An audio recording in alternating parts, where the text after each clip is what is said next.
반갑습니다.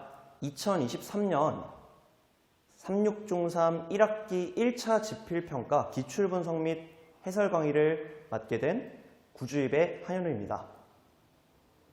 시작하기에 앞서 36중 3학년 학생 여러분 시험 보느라 고생 많으셨습니다. 네, 그럼 이제 시험지 분석 한번 시작해 보도록 하겠습니다. 첫 번째로 문항 분석인데요. 이전과 마찬가지로 총 22개의 문항이 출제가 되었고 그 중에서 18문항이 객관식, 그 다음에 바뀐 점이 한 가지가 있죠. 논술형이 4문제가 출제가 되었습니다.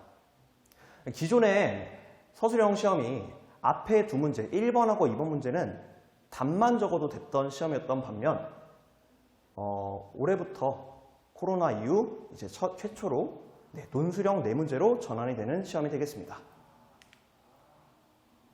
다음입니다. 단원별 문항 분포인데요. 이번 시험 범위는 이제 1단원하고 2단원이 시험 범위였죠. 똑같이 공평하게 11문제씩 출제가 되었습니다. 자, 그 다음은 난이도 분석인데요. 표면적인 난이도가 이제 기본에서 중, 그리고 체감 난이도 역시 기본에서 중이라고 분석을 한 상황입니다. 보통 36중 시험 같은 경우에는 표면적인 난이도보다는 체감 난이도가 더 높았던 게 대부분인데요. 이번 시험 같은 경우에는 대단히 복잡한 계산이 포함되거나 아니면 뭐 시간이 부족하거나 하는 시험이 아니었기 때문에 학원에서는 체감 난이도가 표면적인 난이도와 크게 차이가 없었다라고 분석을 하고 있습니다. 다음은 이제 성적 분포인데요. 틀린 개수에 따라서 좀 분류를 해봤습니다. 100점을 맞았거나 하나 틀려서 90점 중반인 학생은 최상위권, 2개 정도 틀려서 80 후반에서 90점 초반이 나온 학생은 상위권, 그리고 3개에서 4개 정도 틀린 학생은 중위권이라고 분석을 하고 있습니다. 다음은 출제 경향인데요. 기존에 출제 경향을 일부 유지했습니다. 이번 시험 같은 경우에는 논술형이 4문제로 바뀌면서 전체적인 난이도가 하향이 됐는데요. 이는 이제 학교 선생님들께서 미리 말씀을 해주셨던 부분이죠. 실제로 문제도 쉽게 나왔고요. 그리고 심지어 시간이 부족한 시험도 아니었습니다. 다만 셈을 하는 데 있어서 실수를 유도하는 문제가 다수 배치가 되어 있었습니다.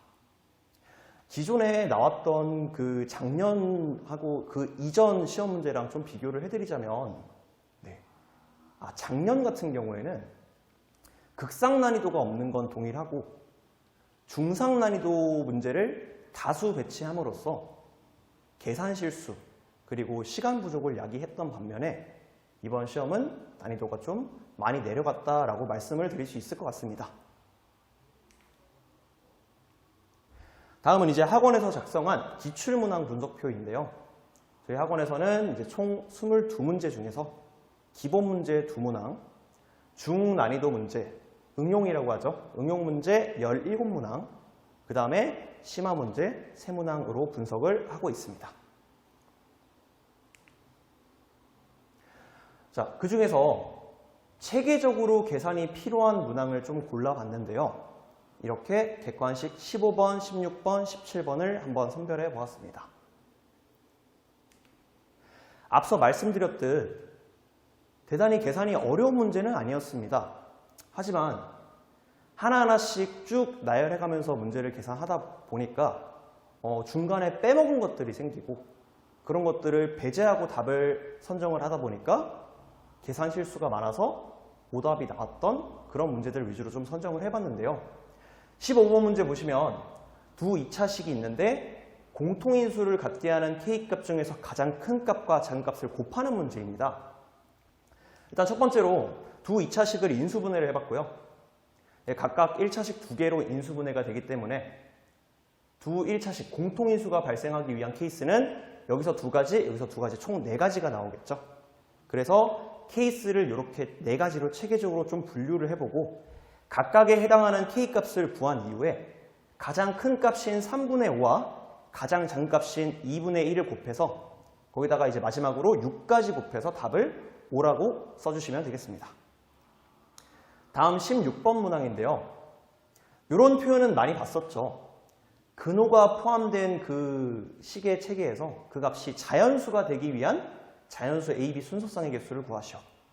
자, 이 값이 자연수가 돼야 되기 때문에 루트 안에 있는 값은 자연수의 제곱수가 되어야 됩니다. 그래서 A 값이 1일 때부터 A 값이 4일 때까지 순서대로 차근차근 이렇게 체계화시켜서 계산을 해보시면은 총 순서쌍이 10개 나온다는 걸 파악하실 수 있습니다. 다음 객관식 17번 문항인데요. 다음 중 항상 무리수인 것의 개수를 구하시오 라는 문제입니다. 많이 풀어봤던 문제인데 기존에 저희가 이제 많이 훈련했던 문제랑의 차이점은 뭐냐면 X랑 Y가 둘 다 양수라는 조건이 붙었다라는 점인 것 같습니다. 자, 앞에 3개 같은 경우에는 간단하게 해결이 가능할 것 같아요. 그러니까 Y 루트 X 같은 경우에는 무리수랑 무리수를 곱해서 유리수가 나올 수 있죠. Y분의 루트 X 같은 경우에는 무리수를 무리수로 나눴을 때 유리수가 나올 수 있죠. 그리고 유리수랑 무리수의 연산은 항상 무리수가 나온다. 뺄셈 연산은 항상 무리수가 나온다. 까지는 가볍게 넘길 수 있었던 것 같고 아마 이 문제에서 실수한 친구들 같은 경우에는 네 번째 있는 이 루트 X 더하기 Y 때문에 좀 많이 실수를 했을 것 같은데요. 우리가 이런 문제는 풀어본 적이 있어요. 무리수 더하기 무리수는 무리수다. OX 퀴즈인데요. 답은 X죠. 예를 들어 루트 2랑 마이너스 루트 2가 발레가 될 수가 있겠죠. 자, 근데 이 문제 같은 경우에는 우리가 기존에 풀었던 그 문제랑 좀 다르다라고 생각하는 학생들이 종종 있는 것 같아요. 왜냐면은 여기 지금 X랑 Y가 양수라는 조건이 붙어있기 때문에 루트 2랑 마이너스 루트 2를 만들 수 없는 체계가 완성이 된 거죠. 하지만 조금만 더 생각을 해보면 X에다가 2를 대입해서 이 친구를 루트 2로 만들어주고 Y에다가 2 마이너스 루트 2를 대입해 주시면은 양수라는 조건을 위배하지 않으면서 이 값을 유리수로 만들 수가 있습니다. 그리고 마지막 5번째는 무리수를 유리수로 나눴기 때문에 항상 무리수가 된다는 걸 확인할 수 있고 그래서 이 문제의 답은 2번이 되겠습니다. 자, 다음은 학습 전략입니다.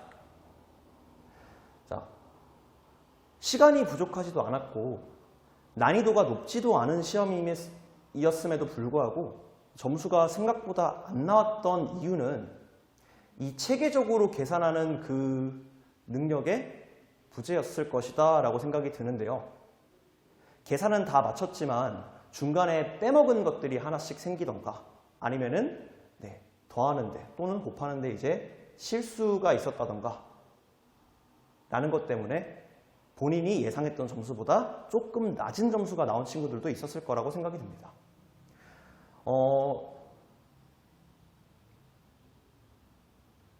본인만의 계산 체계를 갖추고 본인이 계산한 그 식에 대한 확신을 가질 수 있도록 충분히 훈련하는 그 연습이 필요합니다. 자, 두 번째는 매번 이제 같은 얘기를 반복을 하고 있는데요. 다양한 문제를 반복해서 숙달하여 연습을 해야 합니다.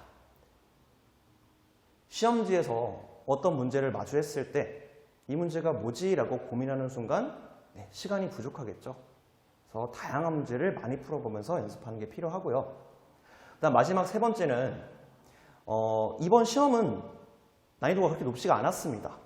그럼 이제 반대로 생각해 보면은 기말고사에서 난이도 조정을 할 수 있는 여지가 충분히 존재한다는 이야기겠죠.